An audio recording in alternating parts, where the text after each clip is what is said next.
My family said they couldn't afford a gift for me but threw a surprise party for my sister the same week. I didn't say a word. Until I posted a photo holding the deed to my own property. Their rage-filled messages haven't stopped since. My name is Sarah, and this is about how my family's favoritism finally backfired in the most spectacular way possible. Let me start from the beginning. I'm 28, the eldest of 3 kids. My sister Emma is 25, and our brother Jake is 22. Growing up, it was always obvious that Emma was the golden child. She got the best toys at Christmas, the newest clothes for school, and our parents' undivided attention whenever she wanted it. Jake and I learned early on that we were just background characters in the Emma show. Don't get me wrong, I love my sister. But watching your parents consistently choose one child over the others for decades does something to you. It creates this quiet resentment that you try to push down, but it never really goes away.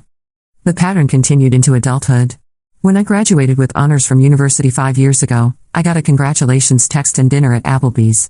When Emma graduated from the same university 2 years later, our parents threw her a massive party and bought her a brand new Honda Civic.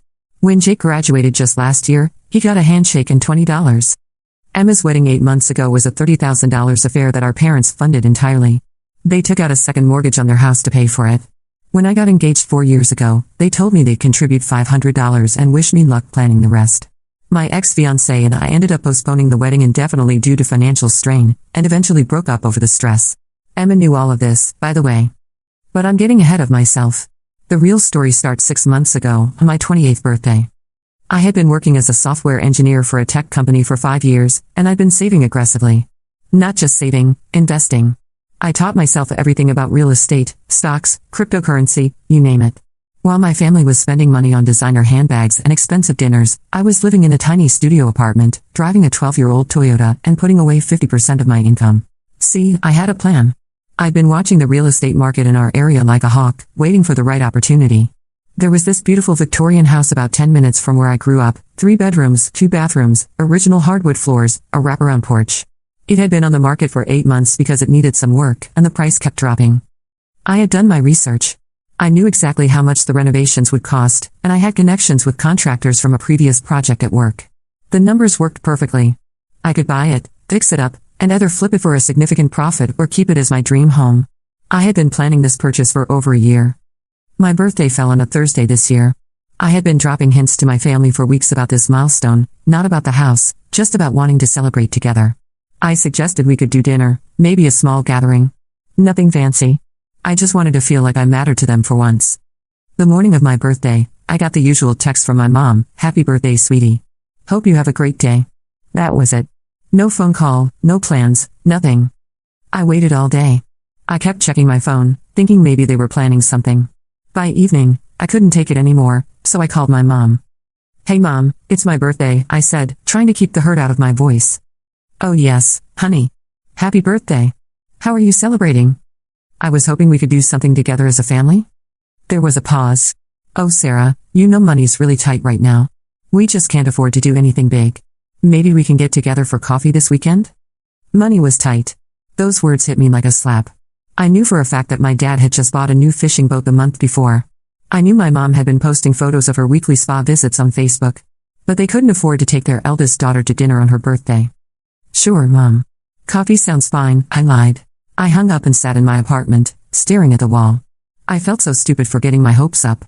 At 28 years old, I was still that little girl hoping her parents would notice her, would choose her for once. That's when I made the decision. I opened my laptop and sent an email to my real estate agent. "I want to make an offer on the Victorian house. Let's move forward." The weekend coffee with my mom never happened, by the way. She texted Saturday morning saying something came up. Fast forward to the following Thursday, exactly 1 week after my birthday. I was at work when my phone started buzzing with notifications. Instagram, Facebook, text messages. I opened Instagram first and saw it, a post from my mom with about 20 photos of a surprise party. The caption read, "Our baby Emma surprised us by coming home from her business trip early, so we threw her an impromptu celebration. So grateful for our family. #blessed, #family, #surprise."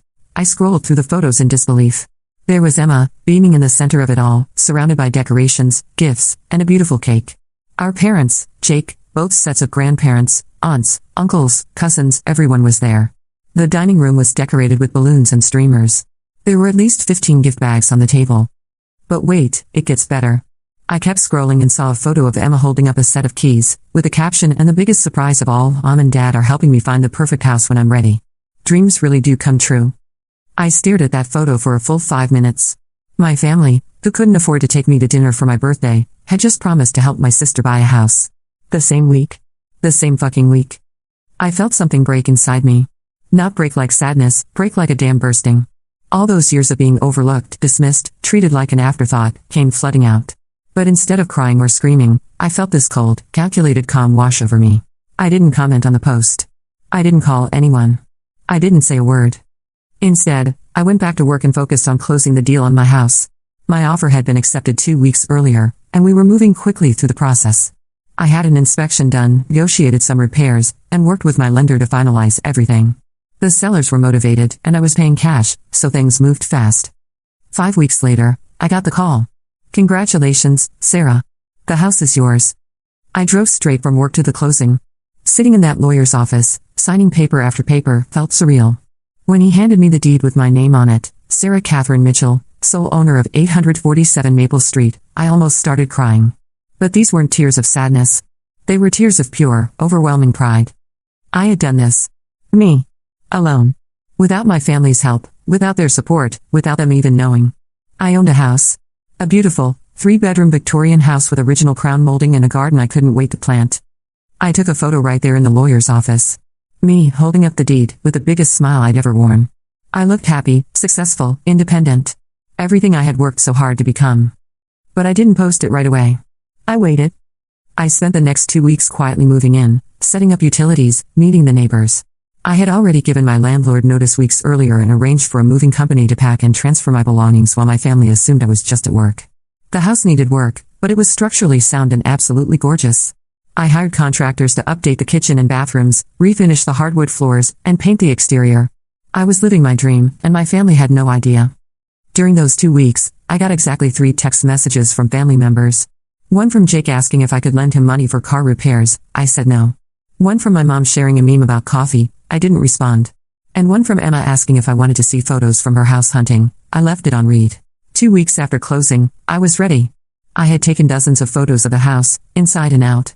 I had photos of me painting walls, assembling furniture, planting flowers in the garden. I looked happy, glowing, accomplished. But the photo I chose to post was the original one from the lawyer's office. Me, holding the deed, smiling like I just won the lottery. Because in a way, I had. I crafted the caption carefully, officially a homeowner. Couldn't be happier with my new place. Sometimes the best things happen when you do them yourself. #new house, #homeowner, #blessed, #self-sufficient. I posted it simultaneously on Instagram, Facebook, and Twitter at 7 p.m. on a Friday night, prime social media time when I knew my family would be scrolling. Then I put my phone on silent and went to take a bubble bath in my gorgeous clawfoot tub. When I checked my phone 2 hours later, I had 47 missed calls and 73 text messages. The comments on my posts were a mix of congratulations from friends and coworkers and complete shock from family members. My cousin Lisa, Sarah what? When did this happen? My Aunt Carol, wait, you bought a house? When? How? But it was the private messages that told the real story. From my mom, Sarah, call me immediately. We need to talk. From my dad, what the hell is this? You bought a house without telling us? From Emma, are you fucking kidding me right now? From Jake, yo sis this is crazy. Can I come see it? The messages kept coming. I sat in my beautiful new living room, wrapped in a fuzzy robe, reading message after message of shock, anger, and demands for explanations. But the best part? The screenshot my friend Rebecca sent me of Emma's Instagram story from that night. It was a photo of her ugly crying with the caption, "When your sister decides to upstage your moment by buying a house without telling anyone." Some people have no consideration for timing. I laughed so hard I snorted wine through my nose. Saturday morning brought a new wave of messages. My mom had apparently been awake all night crafting the perfect guilt trip. Sarah, I'm so hurt that you didn't include us in this major life decision. We're your family. We should have been part of this journey. I don't understand why you would shut us out like this. After everything we've done for you, this feels like a slap in the face. Please call me so we can discuss this like adults. I read it twice, then deleted it without responding. Emma's messages were less subtle. This is so fucking typical of you, Sarah. You've always been jealous of me, and now you're trying to steal my thunder. I just bought my house 3 weeks ago and you're already trying to one-up me. You're pathetic. And posting it the same week as my housewarming party? Really? You couldn't wait? You had to make it about you? Mom and Dad are devastated that you hid this from them. I hope you're happy. I stared at that last message for a long time. The audacity was breathtaking. Emma was mad at me for buying a house the same week as her housewarming party, but she had gotten a surprise party the same week as my birthday. The hypocrisy was almost impressive. By Sunday, the messages had escalated. My dad, who rarely texts, sent a long paragraph about respect and family values. My mom left a voicemail crying about how I was tearing the family apart. Emma posted a passive-aggressive quote on her Instagram story about toxic family members who create drama for attention. But the message that broke me wasn't angry. It was from my grandma, my mom's mother, who had somehow gotten the whole story. Sarah, honey, I saw your post about the house. It's beautiful, and I'm so proud of you. I hope you know that some of us have been noticing how hard you work and how much you've accomplished on your own. You're a strong, independent woman, and you should be proud of yourself. I love you. I cried reading that message. Happy tears, sad tears, relieved tears, all of them at once. Monday morning, I decided to break my silence. But not with private messages or phone calls. I posted an update on social media. Thank you to everyone who has congratulated me on my new home. I'm overwhelmed by the love and support. For those asking about timing and why I didn't share this journey sooner, I've learned that the most rewarding accomplishments are often the ones you achieve quietly, on your own terms. Sometimes you have to bet on yourself when no one else will. Grateful for this new chapter and excited for what's ahead. The subtext was clear to anyone paying attention. I didn't name names or throw anyone under the bus, but the message was unmistakable. I did this alone because I had to. The response was immediate. Friends started commenting with supportive messages. Coworkers shared stories about their own solo achievements. Even acquaintances from high school reached out to say how inspiring my post was. But my family's reaction was nuclear. Emma called me screaming. I let it go to voicemail. The transcript was almost incoherent. You manipulative bitch. Making us look bad. Passive-aggressive. Always the victim. Dad wants to disown you. My mom showed up at my old apartment Tuesday evening. When I didn't answer, because I wasn't there, she called my landlord demanding to know if I had moved out. The landlord, bless him, told her it was none of her business. Wednesday brought the most revealing message of all. My dad, who had been silent since his initial angry text, sent this. Sarah, we need to have a serious conversation about your attitude and behavior. Your mother is beside herself. Emma is talking about cutting contact with you entirely. This family has supported you your entire life, and this is how you repay us? By making us look like bad parents on social media? We demand that you take down those posts and apologize to your sister. If you don't, there will be consequences. I read that message 3 times. This family has supported you your entire life. The delusion was staggering. That night, I was having dinner with my friend Marcus, catching him up on the whole situation. Marcus had known my family for years and had witnessed their favoritism firsthand. So let me get this straight, he said, setting down his fork. They forgot your birthday, helped Emma buy a house the same week, and now they're mad at you for also buying a house? That's the simplified version, but yes. And your dad thinks they've supported you your entire life? Apparently. Marcus shook his head. Sarah, you know this is insane, right? Like, objectively crazy behavior on their part? I nodded. I know. But it still hurts. Of course it hurts. They're your family. But you need to see this for what it really is. They're not upset that you bought a house. They're upset that you did something big and impressive without needing them. It threatens their narrative that Emma is the successful one and you're the struggling older sister who needs their help. He was right. My success made their favoritism look bad, so instead of examining their behavior, they were attacking me for achieving something independently. Thursday marked 2 weeks since my original post, and the messages were still coming. Emma had enlisted her friends to comment on my posts with subtle digs. My mom was posting cryptic Facebook statuses about ungrateful children and family loyalty. My dad had apparently told extended family members that I was going through some kind of mental health crisis. But something interesting was happening too. Other family members were reaching out privately to congratulate me. My cousin David sent a long message about how he always admired my work ethic. My aunt Susan called to ask for financial advice for her own daughter. Even some family friends were sliding into my DMs to say they'd been following my journey and were impressed by my independence. It became clear that the people who actually knew me weren't surprised by my success, they were just surprised it had taken this long for everyone else to notice. Friday night, exactly 2 weeks after the chaos began, I got a message that changed everything. It was from Emma. I need to tell you something. Can we talk? I stared at the message for a long time before responding, okay. Call me. She called within minutes. Her voice was different, smaller, less confident than usual. Sarah, I've been thinking about everything that's happened, and I owe you an apology. I didn't say anything. I wanted to hear what she had to say. I was so mad when you posted about the house because Because I knew it made me look bad. I've been house hunting for months with Mom and Dad's promised help, but I keep finding excuses not to commit.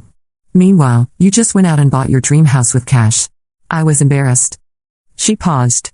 But that's not your fault. You worked hard for this. You've always worked harder than me, and I think I've always resented you for it. This was not what I expected. When we were kids, everything came easy to me because Mom and Dad made it easy. But you had to fight for everything. I never appreciated how hard that must have been until this week, when everyone started asking me why I needed help buying a house when my older sister could do it alone. I felt tears starting. Emma. I'm not done. I know Mom and Dad messed up. They've always treated you differently, and I let them because it benefited me. That was wrong. And the thing with your birthday. Sarah, I knew it was your birthday when they threw me that party. I knew, and I didn't say anything. The tears were falling now. Why didn't you say anything? Because I'm selfish. Because I like being the center of attention. Because I told myself you didn't care about that stuff anyway. Her voice cracked. But you do care. Of course you care. And I'm so sorry. We talked for 2 hours. Emma told me things I never knew, how she'd always felt pressure to be perfect because she was the favorite, how she'd been jealous of my independence and self-sufficiency, how she'd been afraid that if she wasn't the golden child, our parents would stop loving her entirely. It didn't excuse everything, but it helped me understand. Emma wasn't evil, she was just as damaged by our parents' favoritism as I was, in a different way. What do you want to do about Mom and Dad? She asked. I don't know. They're still sending me angry messages demanding apologies. You shouldn't apologize. You didn't do anything wrong. Will you tell them that? I'll do better than that. I'm going to have a conversation with them about how they've treated you over the years. It's long overdue. That conversation happened the next day. Emma called me afterward, exhausted. How did it go? I asked. About as well as expected. Mom cried and said she never meant to make you feel less loved. Dad got defensive and said they treated us equally. I showed them specific examples going back years. It was a lot. Do they get it now? I think Mom is starting to. Dad is going to need more time. He doesn't like being wrong about anything, let alone something this big. The next few days brought some unexpected developments.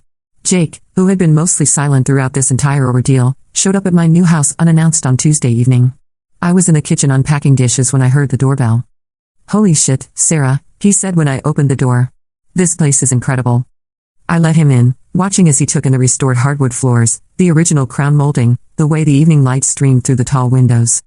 I had no idea you were even looking at houses, he said, running his hand along the banister of the main staircase. This must have cost a fortune. I've been saving for a long time, I said simply. Jake nodded, then sat down heavily on my new couch. I owe you an apology too. Jake, you don't. Yes, I do.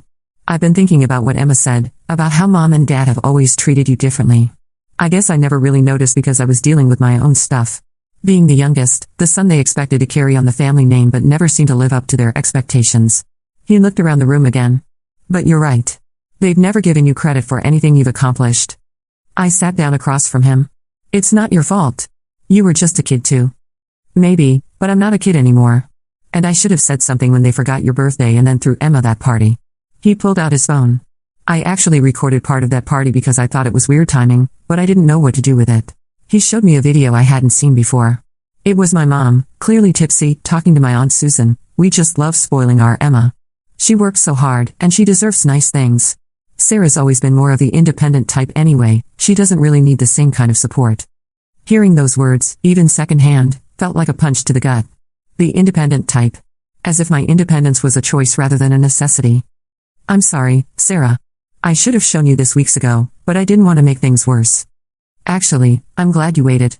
If I had seen this when everything first happened, I might have done something I regretted. Jake spent the next hour helping me hang pictures and telling me about his own struggles with our parents' expectations. It was the longest real conversation we'd had in years, and it made me realize how much the family dynamics had affected all of us, not just me. After Jake left, I found myself thinking about my childhood in a different way. I pulled out some old photo albums I brought from my apartment and spread them across my dining room table. Looking through them, the patterns became even more obvious. There were dozens of photos of Emma at school events, dance recitals, soccer games, with both parents beaming in the audience. There were maybe 5 photos of me at similar events, usually with just one parent present, if any.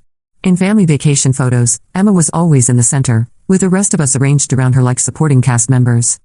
But what struck me most were the photos from my high school graduation. I had been valedictorian, earned a full scholarship to college, and was heading off to study computer science. In the handful of graduation photos, I looked happy but somehow alone, even surrounded by family. Emma, who was only a freshman in high school at the time, looked bored and was checking her phone in most of the shots. I found a photo from Emma's high school graduation 4 years later.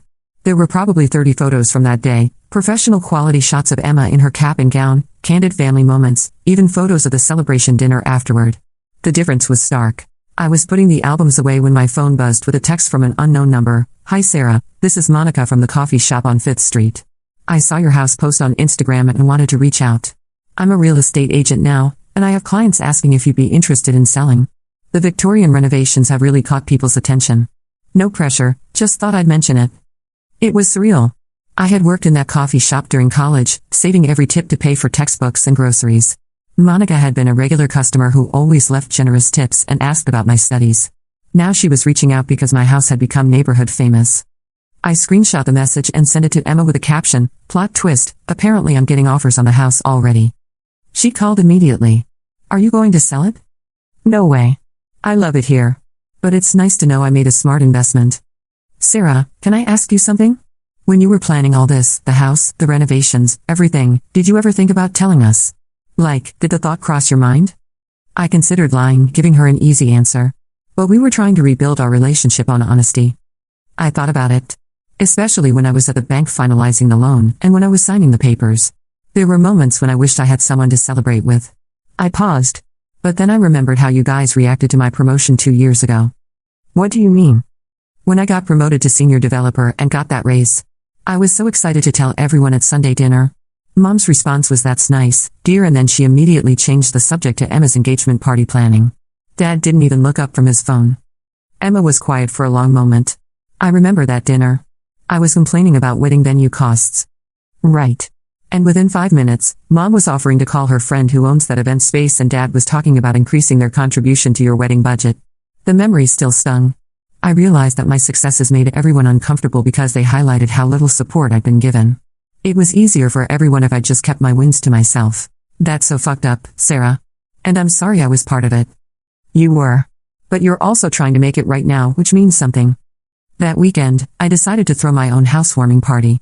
Not a big affair, just a few close friends, some co-workers, and Jake. Emma was visiting her boyfriend's family, but she helped me plan it over FaceTime. I wanted to celebrate this achievement properly, with people who genuinely cared about my success. My friend Rebecca brought her famous spinach dip. Marcus arrived with a bottle of champagne and a succulent from my kitchen windowsill. My co-worker David, who had mentored me through some difficult projects, brought his wife and twin daughters, who immediately fell in love with a big backyard. We grilled burgers, played music, and gave tours of the house. Everyone was genuinely impressed with the renovations and kept asking about my design choices, my contractor recommendations, my timeline for different projects. It felt amazing to be the expert for once, to have people seek out my advice and opinions. Around sunset, we were all sitting on the front porch when my neighbor from across the street came over with a plate of homemade cookies. "I'm Helen," she said, introducing herself to the group. "I wanted to welcome Sarah properly to the neighborhood. We've been watching the renovation process, and you've done such beautiful work." Helen was probably in her 70s, with silver hair and kind eyes. She settled into one of my porch chairs like she'd been coming to these parties for years. "This house sat empty for almost a year before Sarah bought it," she told my friends. "We were all worried it would stay that way or get bought by some investor who would flip it cheaply. But Sarah has been so respectful of the original character while making it her own." "Helen knows everything about this neighborhood," I explained. "She's lived here for 40 years. 43 next month," Helen corrected with a smile. "And I can tell you that this young woman has brought more life to this street than we've seen in a long time. She actually talks to her neighbors instead of hiding behind headphones. She's already volunteering for the neighborhood association." My friends exchanged impressed looks. Rebecca raised her champagne glass, to Sarah, for creating the home she deserves and the life she's always worked for. Everyone cheered and clinked glasses. In that moment, surrounded by people who appreciated me for who I was rather than comparing me to someone else, I felt a happiness I hadn't experienced in years. Later that evening, as I was cleaning up, I got a text from my mom. "Saw Jake's Instagram story from your party. The house looks lovely. I hope we can visit soon." It was a small gesture, but it felt like progress. She wasn't demanding an invitation or making it about her feelings. She was just acknowledging what I'd accomplished and expressing hope for the future. I decided to respond, "Thank you. I'd like that too, when we're all ready." The next morning brought an unexpected visitor. I was in my garden, planting herbs in the raised beds I built, when I heard a car door slam.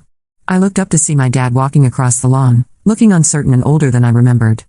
"Hi, sweetheart," he said, using a tone I hadn't heard from him in years. "Hi, Dad. This is a surprise. How did you get my address?" "Jake gave it to me." "I hope that's okay. I asked him not to tell you I was coming because I wasn't sure I'd have the courage to actually show up." He looked around the yard, taking in the landscaping, the fresh paint on the house, the new porch furniture. Jake wasn't exaggerating. "This place is really something." "Thanks." I stood up, brushing dirt off my hands. "What brings you by?" He was quiet for a moment, and I could see him struggling with something. My dad had never been good with emotional conversations or admitting when he was wrong. "I've been thinking about what Emma and your mother have been saying. About how we've treated you over the years." He kicked at a small stone in the walkway. "I don't see it the same way you all do, but I can see that you feel hurt. And that's not what I wanted." It wasn't a full apology, but it was more than I'd expected from him. "I've always been proud of you, Sarah. Maybe I didn't show it the right way, but I am. This house, your job, the way you've handled yourself through all this drama, it shows strength." "Dad, let me finish. I know I'm not good at this stuff. Your mother is better with the emotional things. But I want you to know that when I tell people about my kids, I talk about your career, your independence, your accomplishments. I guess I assumed you knew that." I felt tears starting.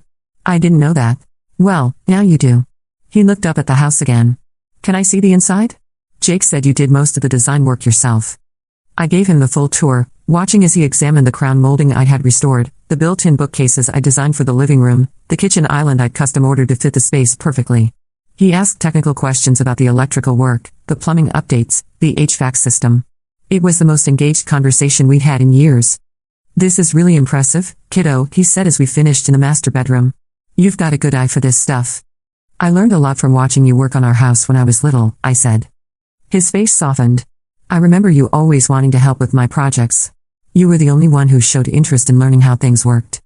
I still have that toolbox you gave me for my 16th birthday." "You do?" "Of course. I used it for half the projects in this house." We stood there for a moment, both of us probably thinking about all the years of misunderstanding between us. "Sarah, I know I haven't been the father you needed. I don't know how to fix that, but I'd like to try." It wasn't everything I'd hoped for, but it was honest. And it was a start. As I write this, it's been a month since I posted that photo with the deed. The angry messages have mostly stopped, replaced by awkward attempts at reconciliation. My mom sent me a long apology letter acknowledging her mistakes and asking if we could start over. My dad hasn't apologized directly, but he did send a photo of my house to his work buddies with the caption, "My daughter's new place." Emma and I are rebuilding our relationship slowly. She came to see the house last weekend and helped me paint the guest bedroom. We talked about everything, our childhood, our parents, our futures. It felt like talking to my sister for the first time in years, instead of talking to the golden child. The funniest part of all this? The house has increased in value by $30,000 since I bought it, thanks to the renovations and a hot real estate market. I could sell it tomorrow and make a significant profit. I'm not going to, because I love living here, but it's nice to know I made a smart investment. My parents want to visit the house, but I'm not ready for that yet. I need them to understand that this isn't just about real estate or social media posts. It's about 28 years of feeling invisible in my own family, and one moment when I decided I was tired of waiting for them to see me. I posted another photo last week, me in my garden, covered in dirt, planting tomatoes. The caption was simple: "Home is where you plant yourself and grow." The response was overwhelmingly positive. Friends, co-workers, distant relatives, even neighbors I barely know have been cheering me on. It turns out that a lot of people have their own stories about family favoritism and finding success on their own terms. But the message that meant the most came from an unexpected source, a high school classmate I hadn't talked to in years. "Sarah, I've been following your story and I wanted you to know that you inspired me to finally make an offer on a house I've been looking at for months. If you can do it alone, so can I. Thank you for showing me what's possible." That's when I realized something important. This was never really about revenge or payback. It was about reclaiming my own narrative. For years, I let my family define me as the struggling older sister who couldn't quite get her life together. But that was never true. I was the hardworking, independent, successful daughter who didn't need anyone's help or approval. The deed to my house isn't just a legal document. It's proof that I bet on myself when no one else would, and I won. My family is still processing everything that's happened. Some relationships may never fully heal, and I'm okay with that. I can't control how they react to my success, but I can control how I respond to their reactions. I choose to respond with grace, boundaries, and an unwavering commitment to the life I've built for myself. And if they don't like it, well, they know where to find me. I'll be in my beautiful house, living my best life, with or without their approval. The angry messages may have stopped, but my success story is just beginning.